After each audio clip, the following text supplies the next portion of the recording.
Bismillahirrahmanirrahim. Assalamualaikum warahmatullahi wabarakatuh. Ya, bagaimana kabarnya Bapak Ibu sekalian? Ya, alhamdulillah. Alhamdulillahirabbil alamin. Wassalatu wassalamu ala Rasulillah. Amma ba'd. Pertama-tama marilah kita memanjatkan puji dan syukur kehadirat Allah Subhanahu wa taala ya, karena atas karunia dan nikmatnya yang diberikan kepada kita semua pada pagi hari ini, sehingga kita semua bisa berkumpul di tempat ini dalam keadaan sehat walafiat.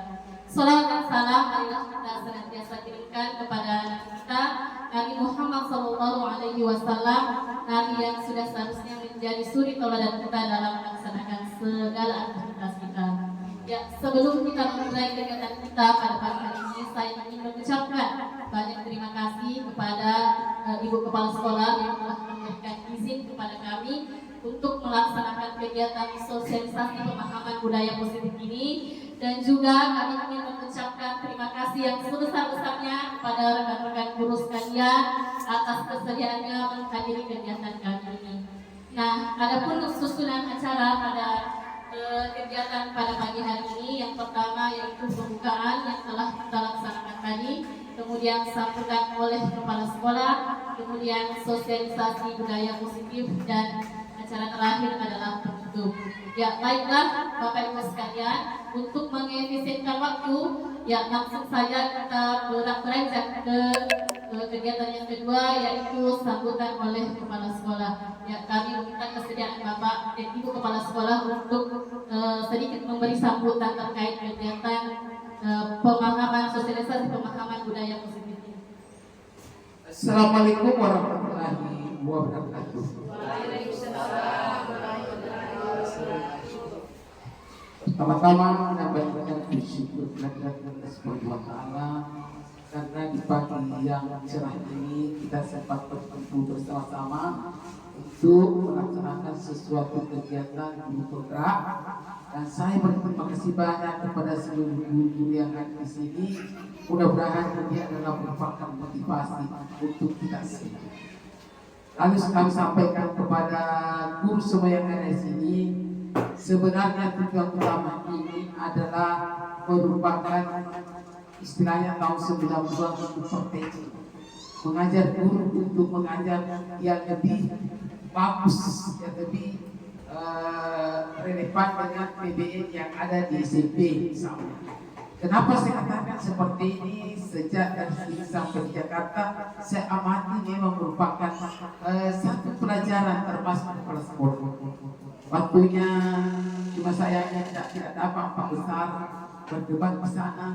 Bayangkan kalau tidak ada orang Pak pro dan kontra, kita melawan dan tidak melawan, astagfirullah. Tapi itu merupakan pelajaran bagi saya dan semua guru di sini. Mudah-mudahan nanti kalau ada pendaftaran cerdas-cermat, lebih kita korban ekonomi, insya Allah akan ada pelajaran bagi kita semua. Dan ini merupakan terima kasih banyak kepada Ibu Mustalifah telah melaksanakan, dan saya minta kepada guru-guru semua yang ngaji, kecuali yang sudah umurnya misalnya lewat dari 50, itu saya minta kepada Bapak bisa menjadi pendamping, karena memang betul-betul ini bagus sekali. Masalah sarana prasarana saya sudah berbuat, mudah-mudahan saya sebelum pensiun nanti insya Allah saya bagaimana caranya sekolah ini terbangun lebih bagus sebelum pensiun. Yang pertama, mudah-mudahan yang kita tunggu besok, karena ini kejadiannya salah, mudah-mudahan kalau berhasil itu semoga kita satu persatu kalau bisa kelas itu ada LCD-nya. Tetapi ini kalau sekolah ini tidak bisa. Satu LCD 1 tahun.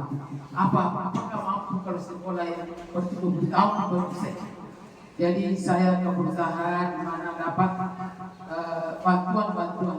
Susah memang karena di Jakarta itu Pak, donaturnya orang di sana lebih besar. Kita di sini kecil. Kita di sini minta bantuan 1 juta dikasih 100 rupiah. Kalau di sana Pak tentu saja itu donaturnya 1 tahun.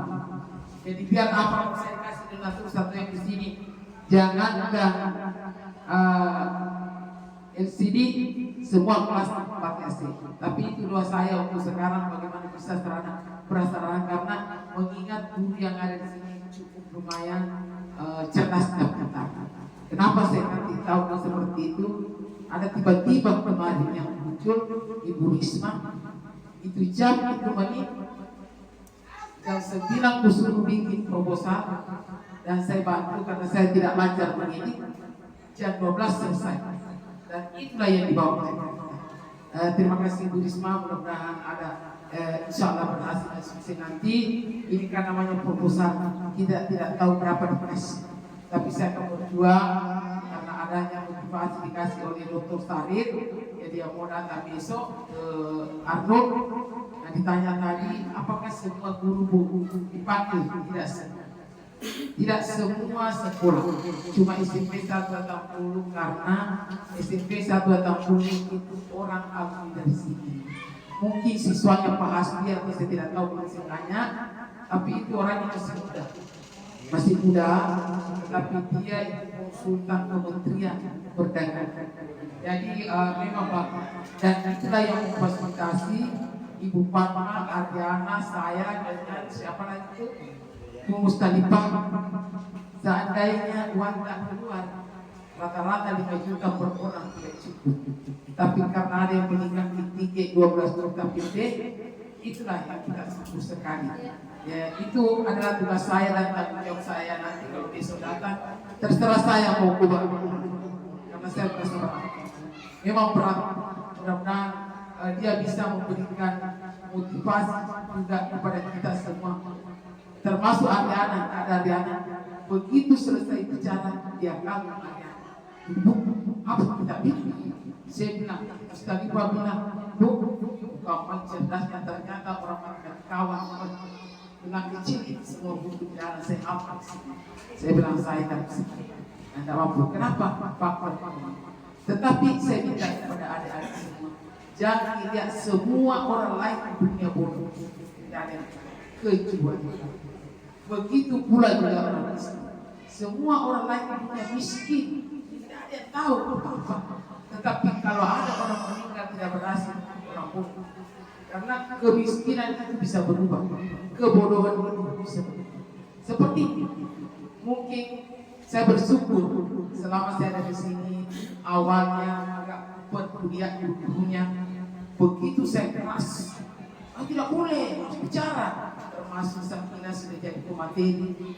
Sakina waktu pertama bicara, Pak Iswan di lab kuliah tengahnya gemetar-gemetar, saya malu. Satu kali tancap di rampak, alhamdulillah mantap sekali. Begitu juga Mustalifah semua. Tidak sama kalau Pak Hasbi, Pak Aris biasa dia bicara karena dia kurikulum. Tapi ini anak-anak yang bisa. Inilah bagusnya kurikulum ini. Memang bagus, ada perubahan, tapi ada yang bilang, itu kurikulum tidak bagus sekali. Cuma cara penangkapan tidak tahu. Seperti saya, memang saya tidak kuasai komputer mengedit apa, tapi otaknya jalan. Saya pakai dengan orang yang pintar. Saya pakai tidak sembarangan, pakai saja. Kasih kita tolong Kak, cepat. Padahal saya nilai Risma termasuk orang yang bayangkan 2 jam jadi proposal 1,5 ini. Ya, kami ucapkan terima kasih kepada Ibu Kepala Sekolah yang telah memberikan sambutannya terkait kegiatan kita. Nah, baiklah, untuk mengefisienkan waktu, langsung saja kita berangkat ke acara ketiga, yakni sosialisasi tentang pemahaman budaya positif. Nah, apa-apa saja yang akan kami jelaskan pada kegiatan kali ini. Yang pertama ada perubahan paradigma belajar, kemudian ada disiplin positif, motivasi perilaku manusia, kebutuhan dasar manusia, posisi kontrol restitusi, keyakinan kelas, dan segitiga restitusi. Ya, baiklah, langsung saja kita melangkah ke materi pertama, yaitu perubahan paradigma. Nah, terkait perubahan paradigma ini ada 2 teori yang perlu kita ketahui. Sebelum kita melangkah ke materi-materi selanjutnya, ya kita perlu mengetahui terlebih dahulu. Ada yang dikatakan sebagai teori stimulus respon dan ada yang dikatakan sebagai teori kontrol. Nah, diharapkan setelah mengetahui kedua teori ini, ya pemahaman kita, paradigma kita bisa berubah ya. Dari awalnya kita memahami atau meyakini teorema stimulus respon, ya kemudian kita bisa mengubah paradigma kita, mengubah mindset kita menjadi teorema kontrol. Oleh karena itu kita perlu memahami terlebih dahulu apa itu teorema stimulus respon. Nah, sebagaimana yang ada pada tayangan di atas bahwa teori stimulus respon itu adalah proses belajar yang merupakan suatu tanggapan dari seseorang terhadap suatu rangsangan yang dihadapinya. Nah, stimulus ini merupakan ketika kita sebagai pendidik menggunakan teori stimulus respon ini, ya berarti stimulus itu adalah apa saja yang diberikan oleh guru kepada siswa, sedangkan respon berupa reaksi atau tanggapan siswa terhadap stimulus yang diberikan oleh guru tersebut. Jadi dalam teori stimulus respon, seolah-olah orang lain dapat kita kontrol, dapat kita kendalikan, sehingga kita dapat merubah seseorang menjadi yang kita inginkan. Jadi ini intinya teori stimulus respon, bahwa ya selama ini kita meyakini bahwa kita bisa mengontrol orang lain, ya kita sebagai guru bisa mengontrol anak kita, ya kita sebagai guru bisa mengendalikan perilaku anak kita, entah melalui hukuman atau penghargaan yang kita berikan kepada mereka, sehingga kemudian perilaku anak kita itu bisa sesuai dengan apa yang kita inginkan. Nah, itu maksud dari teori stimulus respon ini. Nah, selanjutnya kita akan memahami bagaimana itu teori kontrol. Nah, jadi setelah memahami ya, diharapkan paradigma kita kemudian berubah, ya pikiran kita berubah dari yang sebelumnya kita meyakini paradigma stimulus respon, kemudian berubah menjadi teori kontrol. Nah, apa itu teori kontrol? Jadi teori kontrol itu adalah sesuatu yang sedang kita kontrol sebetulnya tidak dapat kita kendalikan. Jadi seperti kita hadapi sekarang ini murid-murid kita, ya. Nah, sebelumnya kita meyakini bahwa ya kita bisa mengontrol murid kita, tapi sebenarnya itu tidak, ya. Yang bisa mengontrol murid-murid kita itu adalah diri mereka sendiri, ya. Itu yang dikatakan oleh teori kontrol ini, ya, karena yang dapat mengontrolnya adalah diri sendiri, bukan orang lain. Sesungguhnya setiap orang berperilaku memiliki tujuannya sendiri-sendiri. Jadi murid-murid kita itu berperilaku, ya dia memiliki tujuan, ya ada tujuan yang mereka inginkan sehingga mereka melakukan perilaku tersebut. Ya, kita harus memiliki suatu pola pikir yang lebih tertata agar kita mampu berusaha memahami pandangan orang lain tentang dunia. Kita pun harus memahami jika seseorang berbeda pandangan dengan kita, serta tidak memaksakan pandangan kita kepada orang lain. Ya, jadi bagaimana ini Bapak Ibu sudah paham perbedaan teori stimulus respon dan teori kontrol? Ya, jadi sebelumnya kita meyakini ya bahwa kita bisa mengontrol murid kita, ya, tetapi sebenarnya ya perilaku murid kita itu ya hanya diri mereka sendiri yang bisa mengontrolnya. Oleh karena itu, ya di sini kita akan ya merubah paradigma kita, ya kesadaran akan paradigma yang ada sangat penting untuk menyadari bahwa pendekatan stimulus respon cenderung melihat perilaku seseorang sebagai reaksi langsung terhadap rangsangan eksternal. Ya, hal ini mengimplikasikan bahwa individu tidak memiliki kendali penuh atas tindakan mereka dan cenderung merespons situasi dengan cara yang terprogram. Memahami bahwa terdapat alternatif lain, yaitu pendekatan teori kontrol, merupakan langkah awal yang penting karena paradigma stimulus respon memberikan pemahaman yang dampaknya pada saat itu saja tidak efektif dalam jangka panjang. Jadi ketika kita meyakini teori stimulus respon ini, ya seperti ketika kita memberikan hukuman dan penghargaan kepada anak-anak untuk mengendalikan perilaku mereka, ya efeknya itu hanya berlangsung tidak lama, ya jangka pendek, ya. Dan adanya teori pendekatan teori kontrol ini merupakan sebuah langkah awal, ya, untuk kemudian kita bisa melatih murid-murid kita agar mereka memiliki motivasi internal dalam berperilaku.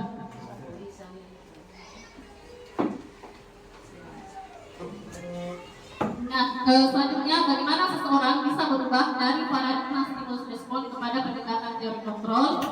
Ya, ini seorang ahli Stephen Gerslotti mengatakan bahwa bila kita ingin membuat kemajuan perlahan, sedikit-sedikit ubahlah sikap atau perilaku Anda.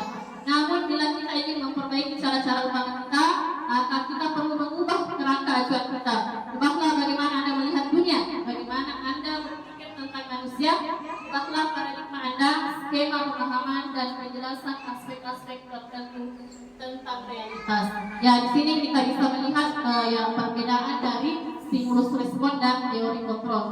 Ya, ya di sini ada mengatakan bahwa orang lain bisa mengontrol saya. Ya, itu tadi inti dari stimulus respon. Tetapi teori kontrol mengatakan bahwa hanya orang itu yang bisa mengontrol ya diri mereka.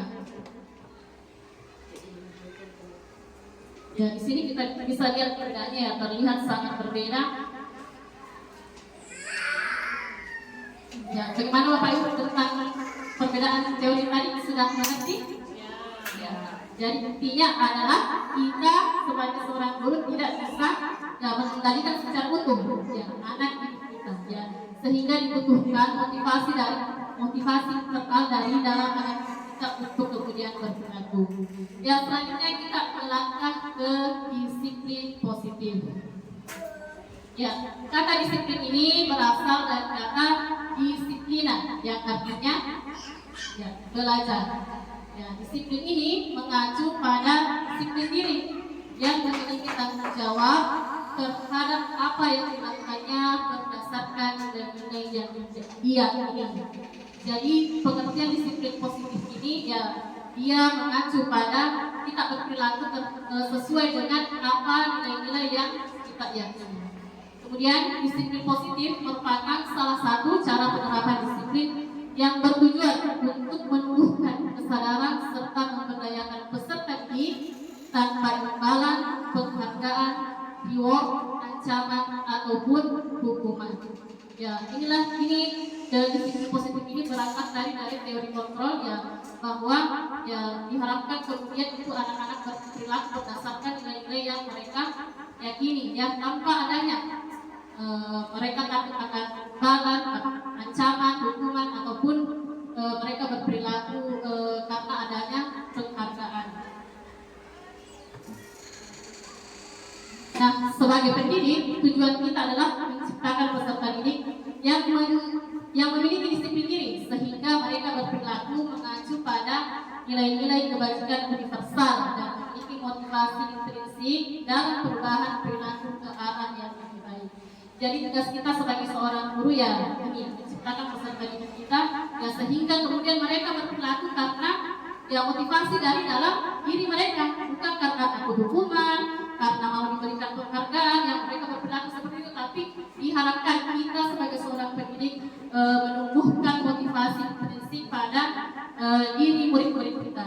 Ya, bagaimana caranya ya dengan mengaitkan nilai-nilai kebajikan yang diyakini seseorang, maka motivasi intrinsiknya akan terbangun sehingga menggerakkan motivasi dari dalam untuk dapat mencapai tujuan mulia yang diinginkan. Jadi disiplin positif ini erat kaitannya dengan nilai-nilai kebajikan ya. Karena itu adalah sebuah motivasi ya, murid-murid kita ingin menjadi seperti apa ya ketika mereka sudah meyakini nilai-nilai kebajikan. Nah, apa saja itu nilai-nilai kebajikan? Nah, nilai-nilai kebajikan itu adalah sebuah nilai-nilai yang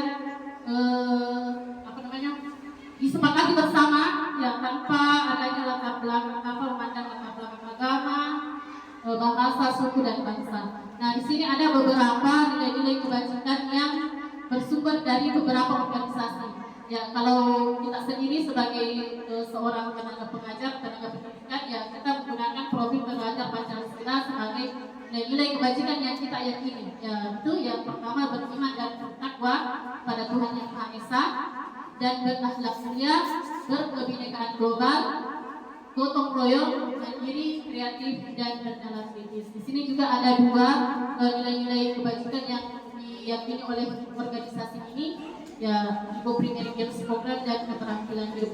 Jadi di organisasi ini dia tidak lagi mengenal peraturan ya, ini adalah nilai-nilai kebajikan ya. Ini yang menjadi motivasi mereka dalam berperilaku.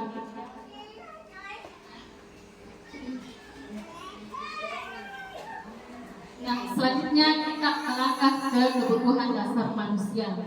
Nah, kebutuhan dasar manusia adalah segala sesuatu yang kita lakukan untuk mendapatkan apa yang kita inginkan. Seluruh tindakan yang kita lakukan memiliki tujuan tertentu, dan semua usaha terbaik yang kita lakukan adalah dalam rangka agar kebutuhan dasar kita terpenuhi dengan baik. Jadi Bapak Ibu sekalian, sebenarnya kita ini berperilaku, ya, murid-murid kita berperilaku sebenarnya mereka ingin, ya, mereka memiliki tujuannya apa, yaitu untuk memenuhi kebutuhan dasar mereka, ya. Ya, perlu kita ketahui apa saja kebutuhan dasar manusia, ya. Mengapa kita perlu mengetahui kebutuhan dasar manusia ini, ya, agar kita bisa memahami perilaku murid-murid kita, ya. Sebenarnya mereka ketika mereka berbuat hal-hal yang negatif, ya, sebenarnya kebutuhan dasar apa yang mereka ingin capai, ya. Jadi seperti itu, ketika murid-murid kita berperilaku yang tidak sesuai dengan aturan, ya, sebenarnya ada kebutuhan dasar yang ingin mereka capai, tapi ya mereka tidak bisa mengungkapkannya, sehingga beralihlah ke perilaku-perilaku yang negatif. Jadi kebutuhan dasar manusia itu adalah yang pertama kebutuhan bertahan hidup.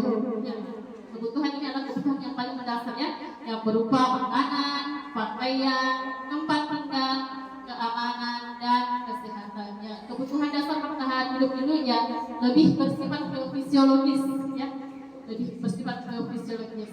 Kemudian kebutuhan dasar yang kedua ada kebutuhan kasih sayang dan merasa diterima. Ya, contohnya rasa diterima, dipedulikan, berbagi, kerjasama, menjadi bagian dalam kelompok. Nah, kemudian yang ketiga ada kebutuhan dasar penguasaan. Nah, contohnya harga diri, keinginan untuk dianggap, memimpin, berprestasi, diakui, dan didengar. Kemudian yang kelima ada kebutuhan dasar, yang keempat ada kebutuhan dasar kebebasan. Ya, contohnya mandiri, memiliki pilihan, mencoba hal baru, mampu mengendalikan arah dirinya. Dan yang terakhir adalah kebutuhan dasar akan kesenangan, yaitu contohnya bermain humor, antusiasme, dan tawa. Ya, jadi kelima kebutuhan ini merupakan, ya, tujuan seseorang berperilaku, ya. Ya, bisa saja contohnya misalnya anak-anak kita mengejek temannya, ya, bisa jadi dia ingin memenuhi kebutuhan dasar akan kesenangan, ya, tetapi mereka melakukannya dengan cara yang salah. Oleh karena itu kita sebagai seorang guru, ya, ketika ada anak-anak kita berperilaku seperti itu, yang berperilaku yang berperilaku, kita harus menggali terlebih dahulu, ya, sebenarnya apa alasannya.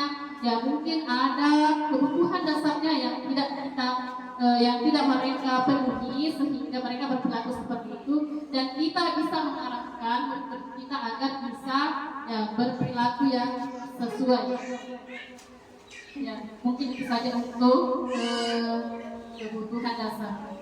Ya, kebutuhan dasar manusia ini sangat penting bagi kita, ya. Seperti tadi yang saya jelaskan bahwa agar kita memahami alasan balik sikap dan tingkah laku murid kita, ya. Karena sebenarnya mereka ini berperilaku karena ada tujuan. Mereka ingin memenuhi kebutuhan dasarnya. Bila murid berperilaku buruk atau melanggar aturan sehingga tindakannya tidak sesuai dengan nilai kebajikan, maka guru harus memberitahu alasan yang mendasari tindakan tersebut dan kebutuhan apa yang belum terpenuhi. Ya, baiklah Bapak Ibu sekalian, sekarang kita akan melangkah ke materi motivasi perilaku manusia. Jadi sebagaimana yang telah kami jelaskan tadi bahwa, ya, manusia itu berperilaku karena, ya, ada motivasi, ya, ada motivasi, entah itu motivasi eksternal maupun motivasi dari dalam dirinya. Ya.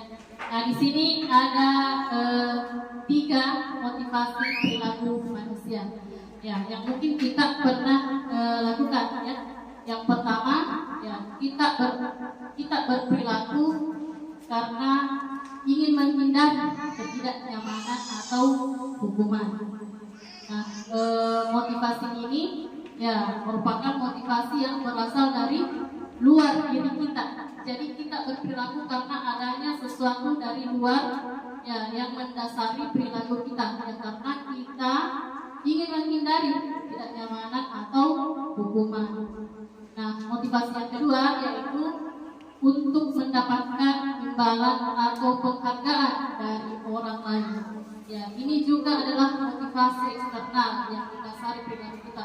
Ya, kita berperilaku karena ya ada sesuatu yang ingin kita peroleh.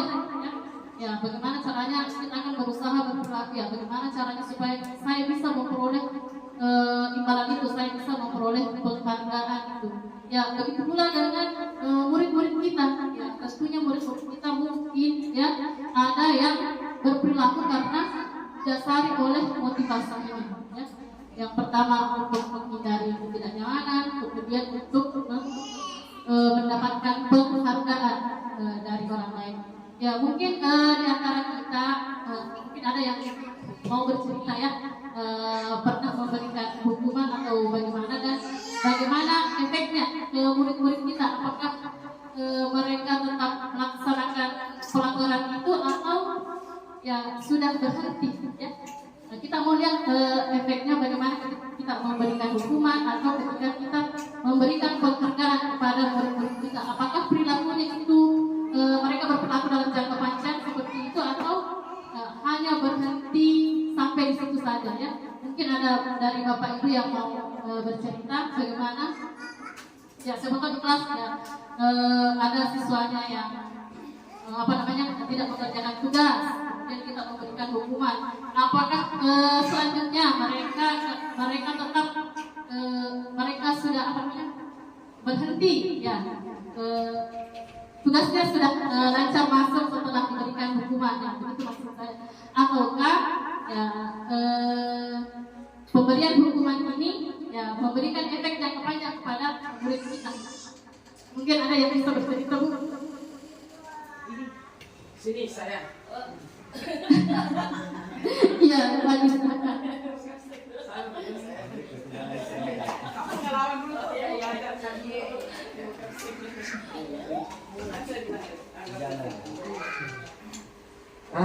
Terima kasih banyak atas kesempatan yang diberikan kepada pemberdiri, dan saya teringat pada tahun 92. Untuk itu saya sudah jadi guru 30 tahun. Nah, pertanyaan saya di sini,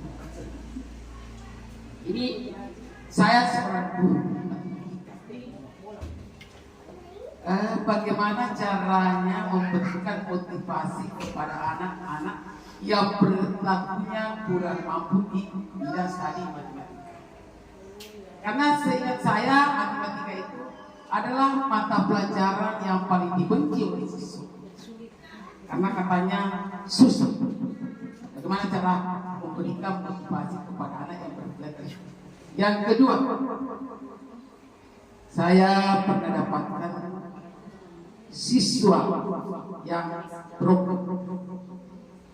bagaimana memberikan motivasi anak tersebut yang punya sebenarnya kesalahan orang tua, karena dia berubah disebabkan orang tuanya yang berubah.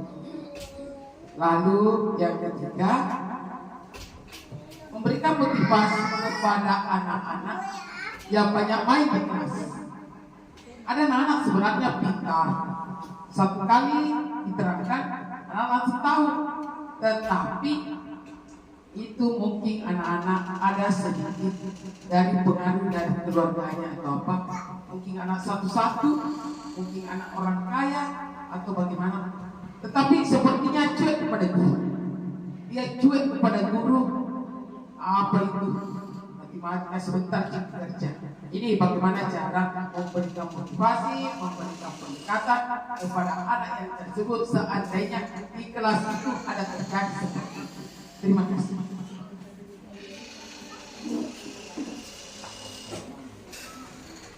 Ya baik, terima kasih Wadi atas tanggapannya. Jadi tadi Bu Kepala Sekolah menganggap bahwa bagaimana jika ada siswa yang cuek atau yang bermain-main dalam kelas atau yang melakukan pelanggaran lain.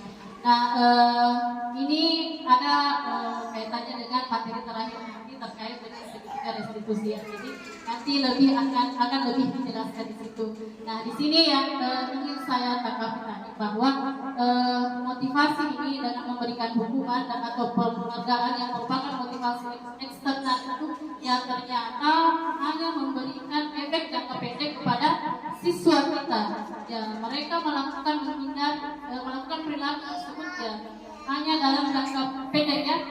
Mereka kemungkinan akan mengulangi kembali perilakunya. Ya, kenapa seperti itu? Karena yang mengontrolnya itu berasal dari luar, ya, bukan dari dalam dirinya. Nah, untuk itu ya diharapkan kepada siswa-siswa kita kemudian bisa melakukan perilaku dengan motivasi yang ketiga ini, ya, motivasi yang berasal dari dalam diri mereka, yaitu untuk menjadi orang yang mereka inginkan dan menghargai diri sendiri dengan nilai-nilai yang mereka percaya. Ya inilah tugas kita sebagai seorang guru, bagaimana kemudian kita bisa membimbing murid kita yang mengarahkan siswa kita agar mereka memiliki motivasi intrinsik dari dalam dirinya untuk ya berperilaku. Ya selanjutnya kita akan mengetahui ya di sini ada beberapa perbedaan antara hukuman, konsekuensi dan restitusi. Ya mungkin kita sebagai seorang guru yang pernah melaksanakan tindakan-tindakan ini ya. Yang pertama hukuman. Nah hukuman itu ya dia adalah sesuatu yang tidak terencana atau tiba-tiba. Ya misalnya ketika siswa kita tidak mengerjakan tugas ya terlambat datang ke sekolah ya kita serta-merta memberikan hukuman kepada mereka ya tanpa ada pembicaraan terlebih dahulu ya. Misalnya mereka terlambat ya kita suruh lari keliling lapangan ya seperti itu. Ya murid tidak tahu apa yang akan terjadi atau tidak dilibatkan. Nah hukuman ini bersifat satu arah dan hukuman ini ya kebanyakan berupa hukuman fisik atau psikis. Jadi hukuman itu ya seperti tadi ya dia hanya satu arah tanpa ada pembicaraan terlebih dahulu ya kita serta-merta memberikan perlakuan kepada murid kita terkait dengan perilaku mereka yang melanggar aturan ya tanpa membenarkan mereka. Nah adapun konsekuensi yaitu dia lebih terencana atau disepakati sesuai peraturan. Murid tetap dibuat tidak nyaman. Sikap guru selalu memonitor murid. Ya, contohnya ini konsekuensi misalkan ya murid kita terlambat masuk ke kelas. Ya, konsekuensinya adalah ya mereka terlambat keluar. Dan konsekuensi ini sudah dibicarakan terlebih dahulu ya, sudah disepakati bersama. Misalkan kalau kalian terlambat masuk ya kalian terlambat keluar ya, itu adalah konsekuensi. Kemudian yang ketiga ya ada namanya restitusi. Nah restitusi inilah yang diharapkan kita lakukan kepada murid-murid kita. Nah apa itu restitusi? Jadi restitusi itu adalah proses menciptakan kondisi bagi murid untuk memperbaiki kesalahan. Ya, restitusi ini merupakan proses kolaboratif yang mengajarkan murid untuk mencari solusi sendiri. Jadi restitusi ini ketika murid kita berbuat kesalahan, murid kita melanggar aturan ya kita ajak mereka berdiskusi ya memperbaiki kesalahannya, tidak serta-merta memberikan hukuman ataupun juga konsekuensi, tetapi kita berkolaborasi dengan murid ya kita ajarkan murid untuk memecahkan masalah mereka ya, untuk memecahkan masalah mereka, mencari solusi dari perilaku mereka. Ya itu terkait hukuman, konsekuensi dan restitusi. Ya mungkin ada dari Bapak Ibu yang pernah memberikan hukuman Bapak Ibu? Jawabannya adalah berbeda. Ya, saya tidak seperti itu ya, sering memberikan hukuman kepada anak-anak, tetapi ya setelah mengetahui dampaknya, ya ternyata tidak berefek. Ya, anak-anak hanya takut hukuman ya sedikit demi sedikit ya kita hindari. Ya. Kalau konsekuensi pernah Bapak Ibu? Ya, mungkin pernah ya kita buat peraturan-peraturan di kelas, ya kemudian ada konsekuensinya kalau tidak dilaksanakan. Kalau restitusi ada yang pernah Ya ini yang jarang. Ya semoga setelah keluar dari forum ini ya kita bisa sedikit ya melaksanakan restitusi dan menghindari hukuman. Ya bisa ya Bapak Ibu? Ya.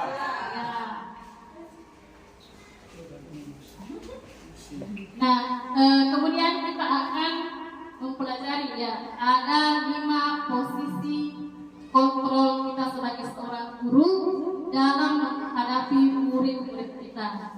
Yaitu yang pertama ada posisi sebagai penghukum, ya, ada posisi sebagai pembuat merasa bersalah, ada posisi sebagai seorang teman, ada posisi pemantau, ada posisi sebagai seorang manajer. Ya mungkin di antara kita ada yang telah menerapkan kalimat ini dan mungkin ada yang penasaran ya sebenarnya posisi mana yang terbaik yang perlu kita laksanakan. Oleh karena itu kita perlu memahami dulu ya, apa ciri-ciri dari posisi ini dan apa dampak-dampaknya kepada murid-murid kita. Nah, yang pertama posisi sebagai penghukum. Nah, ciri-cirinya ini adalah dia menggunakan hukuman fisik atau verbal. Kemudian memerlukan sistem untuk menekan murid. Ya, jadi posisi ini dia menekan murid. Ya. Nah, dampaknya murid menjadi pendendam. Ya, bisa jadi ketika kita sering memberikan hukuman kepada mereka, ya, mereka dendam kepada kita, ataukah ya mereka tidak menyukai guru atau mata pelajaran yang kita ajarkan. Nah, ini adalah salah satu dampak ketika kemudian kita melaksanakan posisi penghukum ini. Kemudian yang kedua adalah posisi membuat merasa bersalah. Nah, posisi membuat merasa bersalah ini ya ketika kita melaksanakannya kita akan menggunakan keheningan yang membuat orang lain merasa tidak nyaman, bersalah atau rendah diri. Ya, ketika kita menggunakannya ya siswa kita itu akan merasa bersalah sekali ya kepada kita. Nah, dampaknya itu membuat murid merasa bersalah, ya, memunculkan identitas gagal pada diri murid. Ya, murid kita sudah merasa orang yang salah, itu orang yang gagal karena ya kita berinteraksi mereka dengan membuat merasa bersalah. Kemudian ya murid kita menjadi rendah diri dan menarik diri dari lingkungannya. Nah, kemudian selanjutnya ya ada posisi sebagai teman. Nah, kalau kita melaksanakan posisi sebagai teman ini ya posisi sebagai teman ini ya tidak menyakiti murid, ya kontrol murid lebih persuasif. Nah, kemudian menggunakan hubungan baik dan humor untuk mempengaruhi. Dan ini kayak lebih ya seperti tadi ya seperti seorang teman antara guru dan muridnya ya, menggunakan hubungan baik untuk mengontrol murid kita. Nah, dampaknya bagaimana? Ya, murid aku akan bergantung kepada satu orang. Ya, faktor ketergantungannya ya. Ya, kita anggap sebagai murid yang menganggap gurunya sebagai teman itu ya hanya tergantung sama itu. Ya, ya saja mau dengar. Kemudian murid tidak mandiri dan tidak bisa berpikir untuk diri sendiri. Itu dampak-dampaknya. Nah, kemudian ada juga posisi pemantau. Nah, posisi pemantau ini perlu senantiasa memantau pada saat murid diberikan sanksi, maka guru harus selalu mengawasi. Jadi posisi pemantau ini gurunya terus mengawasi murid-murid, ya. Dampaknya murid akan menghitung konsekuensi dan hadiah tanpa memahami sepenuhnya nilai kebajikan yang dituju. Jadi dampaknya ini ya murid yang dia tahu itu hanya konsekuensi dan penghargaan. Ya, dia tidak tahu bahwa sebenarnya mereka berperilaku dengan tujuan apa ya. Posisi pemantau juga ini ya tidak membuat murid kita sepenuhnya mandiri. Nah, kemudian yang terakhir ada posisi manajer. Posisi manajer ini guru akan dengan tulus mengajukan pertanyaan-pertanyaan bermakna agar membuka pemikiran murid. Guru membimbing murid untuk memecahkan masalahnya sendiri. Nah, dampaknya murid menjadi mandiri, percaya diri dan dapat memecahkan masalahnya. Jadi posisi manajer ini erat kaitannya tadi dengan kegiatan restitusi. Dan ketika kita melaksanakan kegiatan restitusi, maka kita telah mengambil posisi sebagai seorang manajer.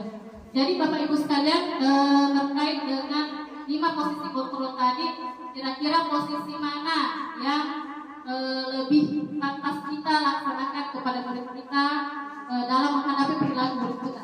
Yang mana kira-kira Bapak Ibu? Iya, posisi manajer. Jadi diharapkan ya kita ya bisa melaksanakan posisi manajer ini dalam ya menghadapi perilaku murid-murid kita. Nah, di sini ada contoh penerapan posisi kontrol terkait kasus siswa tidak memakai atribut lengkap saat upacara bendera.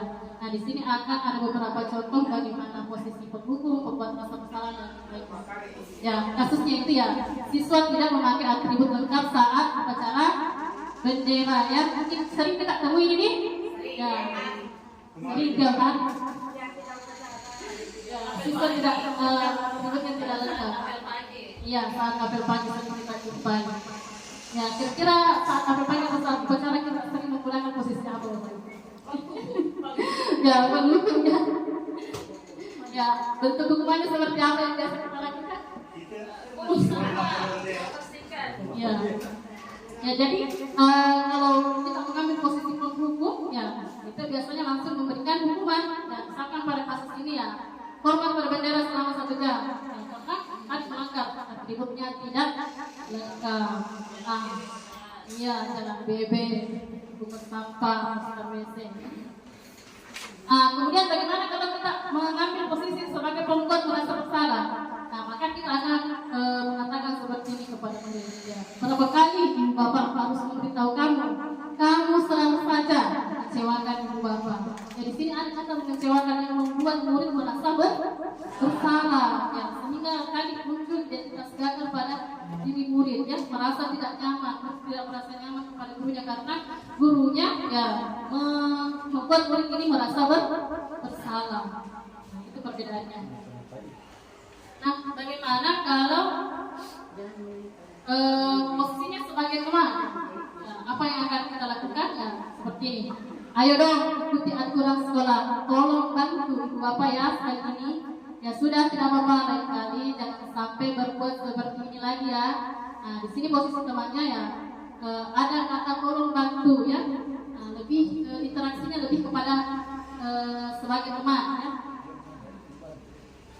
Kalau seorang pemantau ya dia akan mengatakan, kalau sebagai seorang pemantau ya dia akan mengatakan, kamu sudah melanggar peraturan sekolah. Kamu tahu konsekuensinya? Setelah upacara, kamu beli atributnya ke koperasi dan jangan diulangi lagi. Ya, coba kita lihat perbedaannya Bu antara pemantau dengan penghukum tadinya. Kalau penghukum ya dia langsung memberikan hukuman ya. Kalau pemantau ya dia selesaikan solusinya, tapi gurunya yang memberikan solusi ya. Gurunya yang memberikan solusi. Ya, ini bisa dilihat di sini. Ya, gurunya menyuruh untuk membeli atribut dan jangan diulangi lagi. Nah, sekarang kita lihat bagaimana kalau dia adalah posisi sebagai seorang manajer. Ya, di sini ada diskusi, ada kolaborasi antara guru dan murid. Ya, gurunya bertanya, apakah kamu tahu kesalahanmu? Ya, jadi anak-anak diminta dulu untuk ya menyadari ya kesalahannya. Nah, kemudian guru kemudian memandu lagi, kira-kira bagaimana kamu memperbaiki kesalahanmu. Ya, jadi guru tidak serta-merta menyuruh murid seperti itu, tapi ya mengembalikan kepada murid ya. Nah, kira-kira bagaimana mereka bisa memperbaiki kesalahannya. Jadi terjadi diskusi terbuka antara guru dan murid untuk ya menyelesaikan masalah.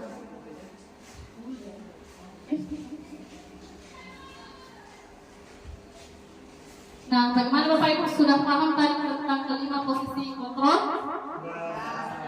Ya, sekarang kita akan sedikit uji pemahaman. Ya. Ya, kita akan menebak ya, kira-kira ini posisi kontrol apa? Ya, saya kecewa sekali dengan kamu. Ya, apa yang Bapak Ibu? Posisi apa? Ya, posisi membuat merasa bersalah. Sepakat semua? Ya, kita lihat jawabannya. Jreng jreng jreng. Ya, betul. Membuat merasa bersalah. Kemudian juga. Kamu tidak pernah benar melakukannya. Ya, apa kira-kira ini? Ya, coba kita lihat bagaimana yang lain. Ya, apa jawabannya? Greng greng greng. Pembuku.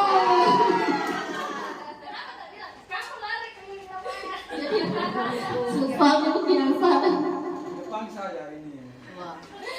Selanjutnya, apa rencana kamu untuk menyelesaikan masalah ini? Ya, apa yang kata ibu? Ya, sepakat sudah manajer? Iya, kita lihat jawabannya.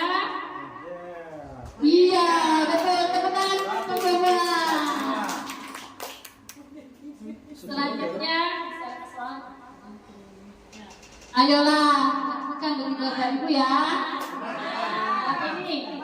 Iya, posisi sebagai teman. Ya, silakan. Kamu tidak pernah mendapatkan nilai jika tidak mengerjakan tugas. Ya, apa yang Bapak Ibu? Lebih mengatakan pemantau yang lain? Pemantau atau penghukum? Ayo. Dua kubu nih, ada pemantau, ada penghukum. Gimana? Langsung saja kita lihat jawabannya. Ya, kira-kira yang mana benar? Pemantau atau penghukum? Greng greng greng, pemantau. Hadiahnya ada di depan. Nah, jadi ini ya, jelas ada dia tidak pernah mendapat nilai ya karena tidak mengerjakan tugas pemantau.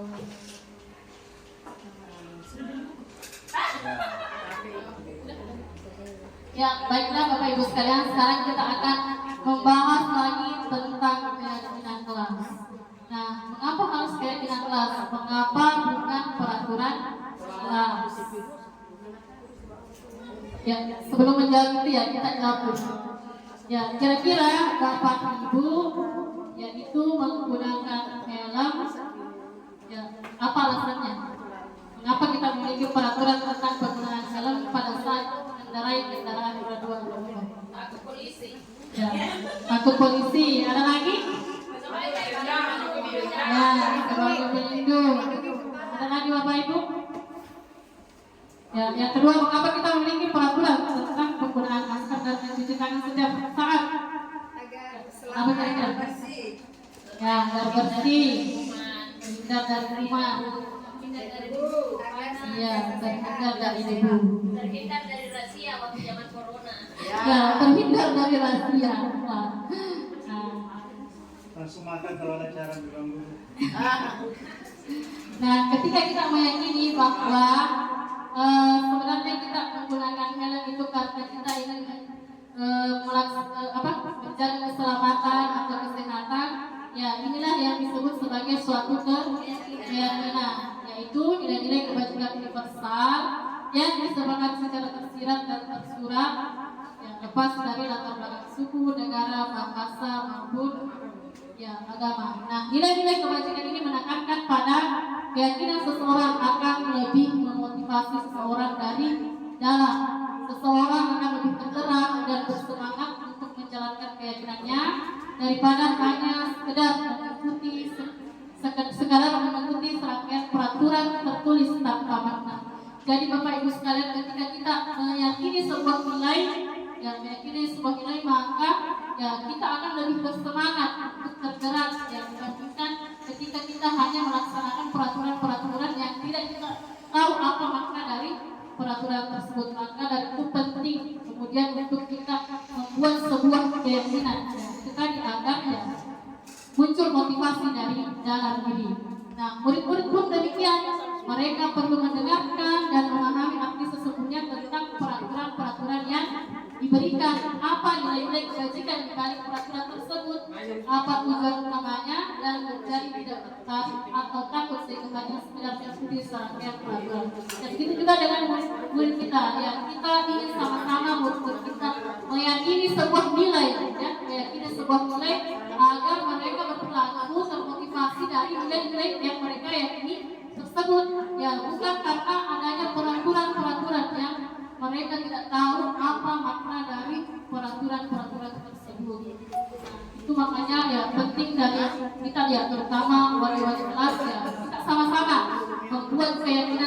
keyakinan kelas ya, untuk sama-sama dilaksanakan oleh murid-murid kita. Jadi bukan lagi peraturan, tetapi keyakinan kelas. Nah, bagaimana itu pembentukan keyakinan kelas? Jadi keyakinan kelas itu ya dia bersifat abstrak, ya berupa pernyataan universal yang seperti tadi keselamatan, ya saling menghargai, saling menghormati. Nah, dibuat dalam pernyataan positif. Ya kalau aturan-aturan itu, peraturan itu biasanya ya mengatakan jangan buang sampah, ya. Tetapi kalau dia keyakinan, ya kalimatnya adalah menjaga kebersihan. Itu perbedaannya. Nah, sedikit saja agar mudah diingat, sesuai dengan kondisi kelas dan sekolah sehingga mudah diterapkan. Semua warga sekolah atau warga kelas dilibatkan saat membuat keyakinan kelas. Nah, beda dengan peraturan. Peraturan itu hanya bersumber dari satu sumber, ya, berasal dari satu sumber. Akan tetapi keyakinan kelas ini ya merupakan kesepakatan bersama antara murid dan seluruh murid dan guru. Setelah membuat keyakinan kelas ya diharapkan kita juga bisa membuat keyakinan sekolah ya untuk sama-sama kita laksanakan. Nah, selanjutnya kita beralih ke materi segitiga restitusi.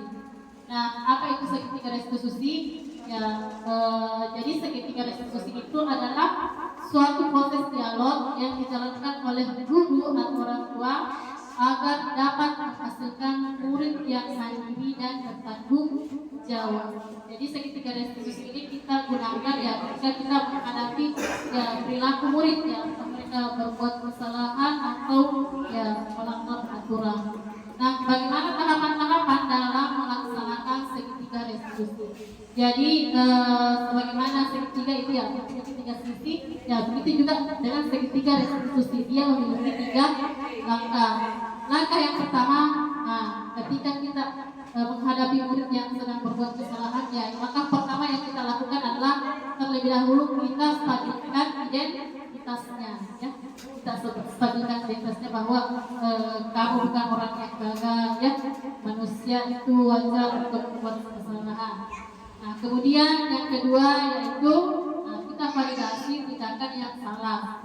Nah, kemudian yang ketiga yaitu kita menanyakan keyakinan. Ya, oleh karena itu ya penting untuk membuat keyakinan, ya, membuat keyakinan yang akan kita sepakati karena ya ini digunakan dalam segitiga restitusi. Ya, langsung saja ke satu persatu ke kegiatan segitiga restitusi ini. Yang pertama yaitu menstabilkan identitas. Nah, menstabilkan identitas ini berdasarkan pada prinsip bahwa membuat kesalahan adalah bagian dari proses pembelajaran. Ya, ini yang harus kita pegang bahwa anak-anak itu berbuat kesalahan bahwa itu merupakan bagian dari proses pembelajaran. Ya. Nah, berperan kegiatan menstabilkan identitas ini juga berperan menggeser identitas murid dari identitas gagal ke identitas sukses. Nah, apa saja yang kita lakukan di kegiatan menstabilkan identitas ini? Ya, kita bisa mengatakan kepada murid bahwa berbuat salah itu adalah hal yang wajar. Ya, tidak ada manusia yang sempurna. Ya, ibu bapak juga pernah melakukan itu. Ibu bapak tidak mau mencari siapa yang salah, tapi ibu ingin mencari solusi dari permasalahan ini. Ya, kamu berhak merasa begitu. Jadi kita stabilkan dulu identitasnya agar dia tidak merasa gagal. Kemudian setelah melakukan ini sebagai identitas, ya kita lanjut ke validasi tindakan yang salah.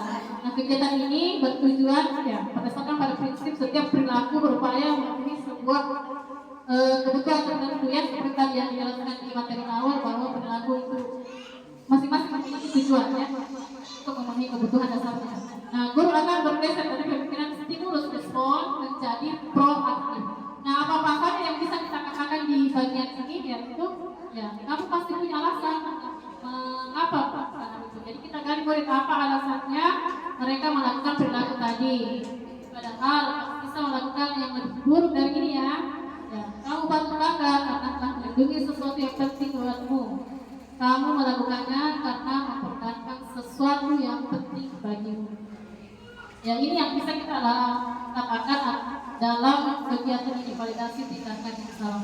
Nah, setelah kita memvalidasi tindakan murid kita, nah selanjutnya kita menanyakan keyakinan. Nah, kegiatan ini pada dasarnya seseorang melakukan sesuatu termotivasi secara intrinsik. Murid telah siap mengaitkan keyakinannya dengan tindakan yang salah. Jadi setelah murid memvalidasi tindakannya, ya kita tanyakan kembali apa keyakinan kelas kita, nilai-nilai apa yang telah kita sepakati bersama ya, seperti apa gambaran sebuah kelas yang ideal menurut kamu. Ya, kamu ingin menjadi orang yang seperti apa? Ya, jadi kita kembalikan ke murid ya, dia ingin sebenarnya seperti apa, nilai-nilai apa ya mereka yang ingin. Nah, sebagai penutup dari kegiatan ini, ya, dalam penerapan program disiplin positif, hendaknya guru memiliki standar kepribadian profesional dan sosial yang baik, di mana guru mampu merefleksi dirinya dalam posisi kontrol saat ini. Bagaimana perjalanan dirinya sebagai leader yang menuntut muridnya menjadi insan yang mandiri, merdeka, dan bertanggung jawab. Jadi setelah memahami tadi bahwa sebenarnya ada kegiatan restitusi yang bisa kita lakukan dalam menghadapi murid ya, jadi diharapkan kepada Bapak Ibu sekalian ya untuk ya bisa melaksanakan sedikit demi sedikit ya. Tidak perlu kita laksanakan ketiga langkah tersebut kalau memang kondisinya tidak memungkinkan ya. Cukup satu atau dua langkah ketiga restitusi saja yang bisa kita lakukan. Dan kemudian tadi kita juga telah melaksanakan memahami bahwa ada 5 posisi kontrol yang bisa kita terapkan ya. Ya hendaknya kemudian kita bisa memilih ya posisi mana yang terbaik ya yang bisa kita lakukan dalam menghadapi perilaku murid-murid kita. Ya.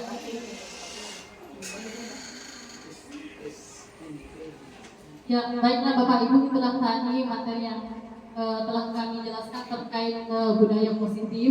Ya, mungkin di antara Bapak Ibu sekalian ada yang ingin memberi tanggapan terkait dengan tanggapan atau saran terkait dengan materi yang telah akan bawakan. Ada yang bisa Bapak Ibu ya? Silakan Pak Aris.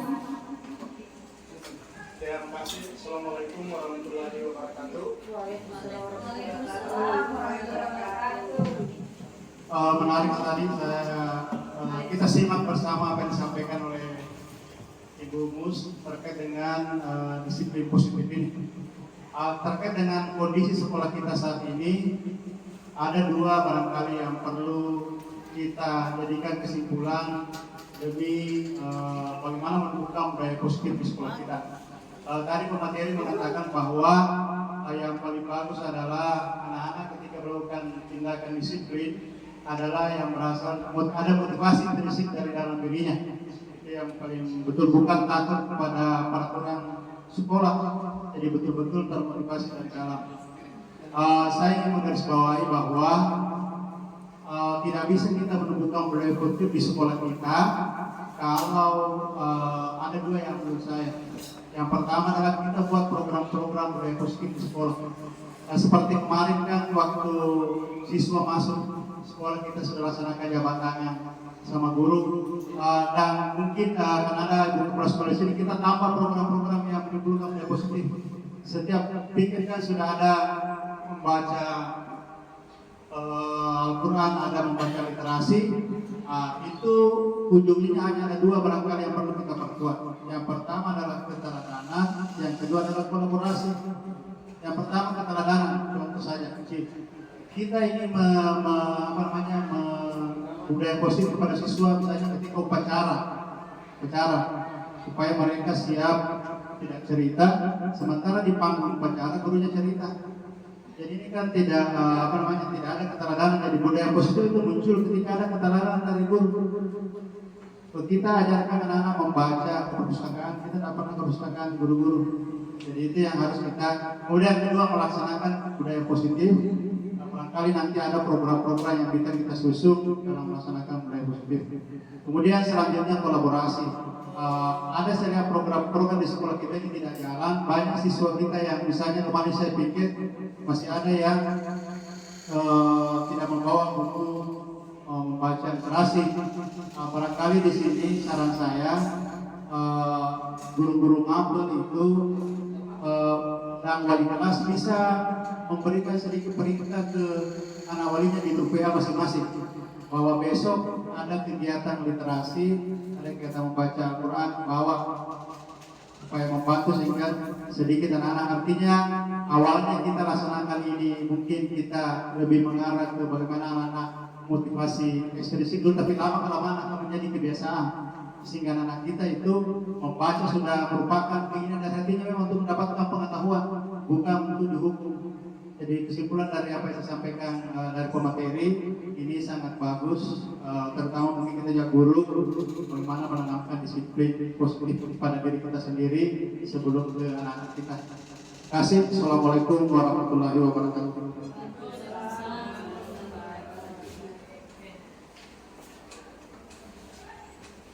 Ya baik, terima kasih Pak Aris atas tanggapan yang diberikan ya. Jadi tadi Pak Aris mengatakan bahwa ya, untuk mendukung terlaksananya budaya positif ini di sekolah kita, jadi ya perlu didukung oleh program-program yang bisa membiasakan murid ya, untuk melaksanakan budaya positif ini. Kemudian juga diperlukan keteladanan dan serta kolaborasi dari seluruh warga sekolah ya agar budaya positif ini kemudian bisa dilaksanakan dan terus tumbuh dan berlanjut di sekolah kita. Ya, untuk kegiatan kali ini kita cukupkan sampai di sini. Sekali lagi kami ucapkan terima kasih kepada Bapak Ibu sekalian atas kesediaannya, atas kehadirannya pada forum ini. Yang kami tutup dengan ucapan wabillahi taufiq wal hidayah. Wassalamualaikum warahmatullahi wabarakatuh. Alhamdulillah.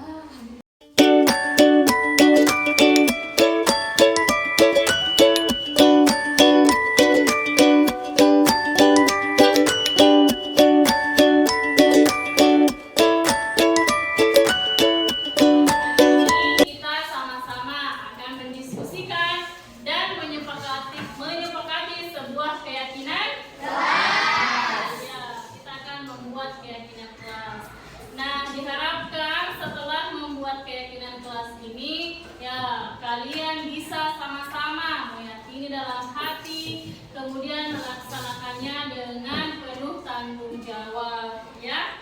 Nah, keyakinan kelas itu merupakan sebuah nilai-nilai kebajikan, ya, yang akan kita sepakati bersama terlepas dari ya latar belakang suku, bangsa, negara, agama maupun bahasa. Jadi keyakinan kelas ini diharapkan menumbuhkan disiplin positif dari anak-anakku sekalian ya untuk melaksanakannya ya. Jadi diharapkan nanti setelah ada keyakinan kelas kalian bisa disiplin yang bersumber dari dalam diri kalian masing-masing.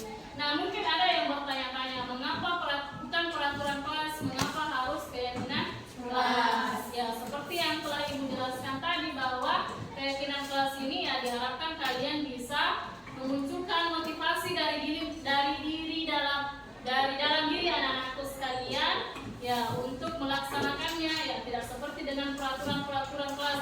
Mungkin kalian melaksanakan peraturan-peraturan kelas atau peraturan sekolah ya karena takut akan hukuman ya, takut diberi sanksi ya. Tetapi kalau keyakinan kelas ini ya harapannya adalah motivasi dari dalam diri anak-anakku sekalian untuk melaksanakannya, karena keyakinan kelas ini adalah ya kesepakatan bersama dari semua anggota kelas untuk ya membuat atau melaksanakannya.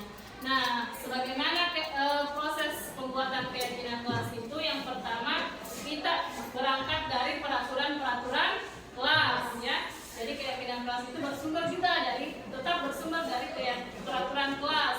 Kemudian dari peraturan kelas ini kita ubah menjadi kalimat-kalimat positif.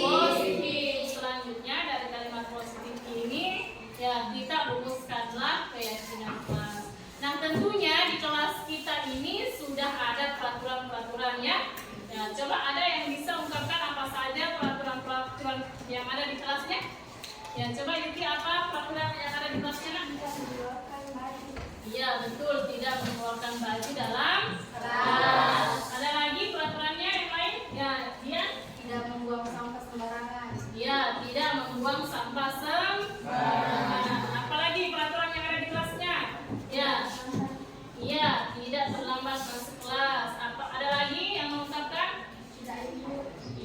betul tidak Ibu. Nah, peraturan-peraturan yang tadi sekarang kita ubah menjadi kalimat-kalimat positif. Ayo coba, tadi peraturan yang pertama yang diungkapkan oleh Yuki, apa kalimat positifnya? Berpakaian dengan rapi. Iya betul, berpakaian dengan rapi. Peraturan yang kedua, apa tadi kan peraturannya? Tidak membuang sampah sembarangan. Iya. Ya, tidak membuang sampah sembarangan, kita ubah menjadi menjaga kebersihan. Selanjutnya, ya tidak terlambat ubah menjadi datang tepat waktu. Ya betul sekali. Selanjutnya, apa tadi Kak? Ya, menjaga ketertiban. Nah, selanjutnya Ibu akan membagikan kepada kalian sebuah kertas post-it. Nah, di kertas ini silahkan kalian tulis keyakinan kelas yang kalian harapkan ada di kelasnya masing-masing ya. Sudah paham? Ya. Ini kan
baiklah anak-anakku sekalian, tadi kita sudah memilih keyakinan kelas yang akan kita sepakati bersama.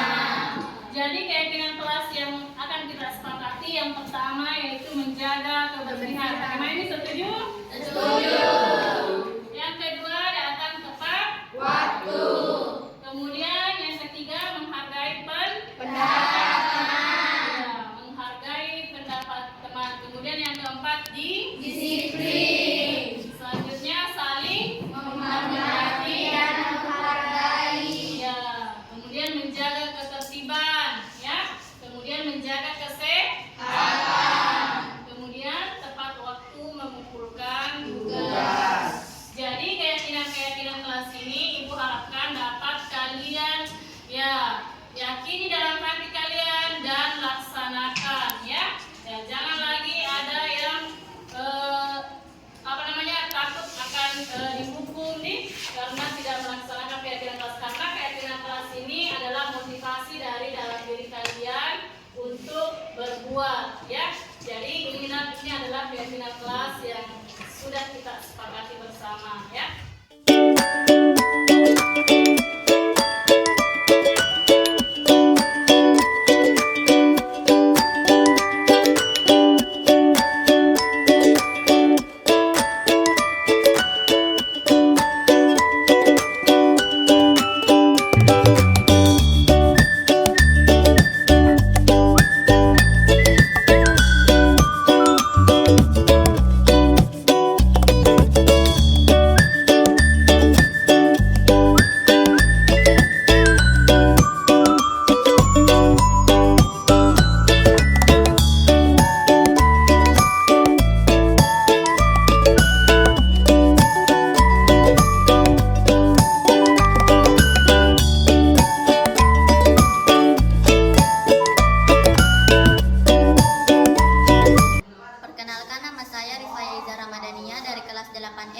Saya sangat senang bisa membuat keyakinan kelas bersama ibu guru dan teman saya karena saya bisa memotivasi diri saya sendiri menjadi lebih baik lagi.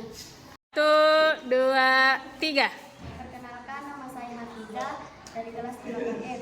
Saya bangga karena bisa membuat keyakinan kelas bersama ibu guru dan teman-teman saya karena agar saya bisa menjaga ketertiban bersama teman pada saat pembelajaran. 1, 2, 3. Perkenalkan, nama saya Dian Alfirani dari kelas 8F. Saya sangat senang membuat keyakinan kelas bersama ibu guru dan teman-teman karena dapat membuat suasana kelas menjadi nyaman saat belajar.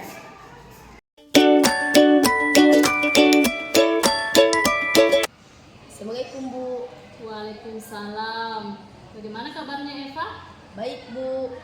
Eva tahu kenapa Eva dipanggil ke sini? Tadi saya mengejek teman saya Bu sehingga dia menangis.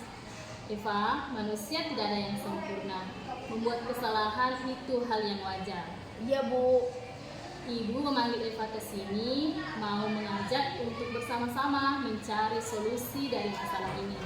Boleh Ibu tahu apa alasan Eva mengejek temannya? Saya mengejeknya karena kesal Bu. Tadi Nita mengambil pulpen saya tanpa izin terlebih dahulu. Berarti Eva melakukan tindakan tadi karena mempertahankan sesuatu ya? Iya Bu. Untung Eva tidak bertindak lebih gegabah lagi dari ini.